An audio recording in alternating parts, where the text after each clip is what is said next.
Yeah, package from China.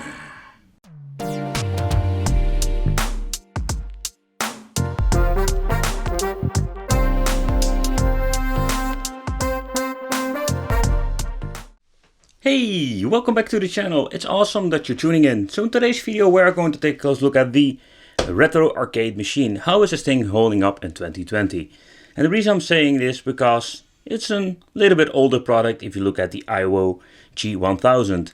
Nevertheless, it's an older product. It's a tiny mini arcade that has some support for different systems. The question remains, what are we going to get inside the box and how is it still running the games in 2020? So what I say, stick around and let's take a close look at the retro arcade.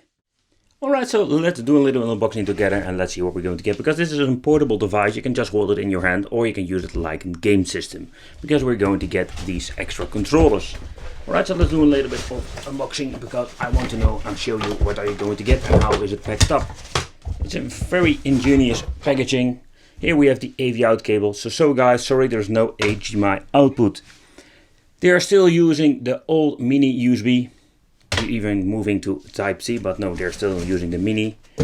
Right, as you can see here we have the two controllers, so let's talk about it. The controls itself are basic controls you're going to get with all of these systems. Even with the new IO, they are going to get these little controllers.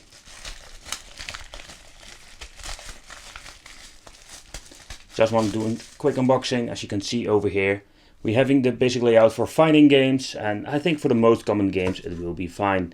So far I know it doesn't support PlayStation 1 for example, so you don't need more buttons than 6.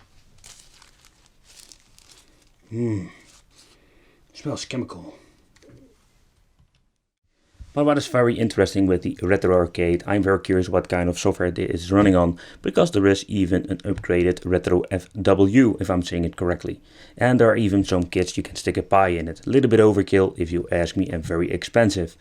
But we're going to focus what is out of the box and what are we going to get. The controls are like the most common devices. We're having the analog stick like a controller, I just call it the Wicked Wiggle stick. We're having 6 buttons like the controller, select and start. Here at the side we're finding this little scrolling volume control. The problem with this is very sensitive and it is very hard to adjust to the right loudness of the speaker. At the back we're finding 2 USB connections for the controllers, AV out and headphone jack. We're having a TF slot, mini USB for charging, and here we have the on and off switch.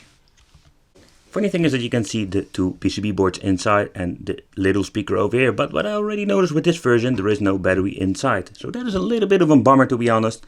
So you need to take a consideration that you need to get yourself an 18650 3.7V lithium battery. So keep that one in mind, and these things are not very expensive, but it's a little bit bummed out that you need to buy it separately. So the first thing that I did notice with this 4.6 inch LCD screen, that it looks pretty damn awesome. If you can see, it is an IBS screen, or it looks like it, because if you're changing the view angle, you can see it got a very good view angle, and you don't see that very often with these cheaper devices. Let's talk about the menu, because this is more like the menu you can see on a PopK cheap device. And I really don't like these thumbnails. The quick thumbnails, most of the time they do work, but when you want to change them out, that is basically impossible.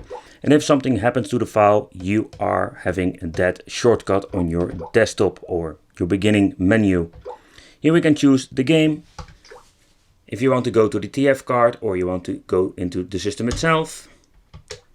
Here we have the videos where you can watch some videos if you want to. Watch some pretty pictures. File browse if you want to browse through the files of the system itself, and here we have the settings. Here we can adjust the language, background, sound, even this little blob sound you can change it out. For example, here, if I go change it out, sounds even more weird. By way of backlight time, backlight settings, let's see how it's already on level 4. And here we have the system information where we can see it runs on a later version.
That's pretty horrible.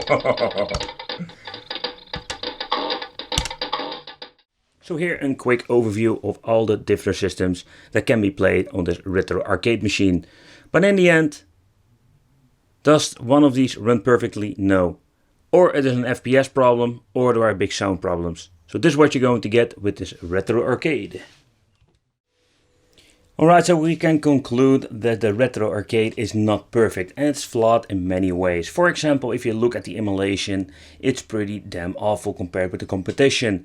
Still, there are some very positive things. For example, I really like the display they are using in this mini arcade machine. I have seen some horrible shitty displays, but this thing is not bad at all. So yeah, let me know what you think of a product like this.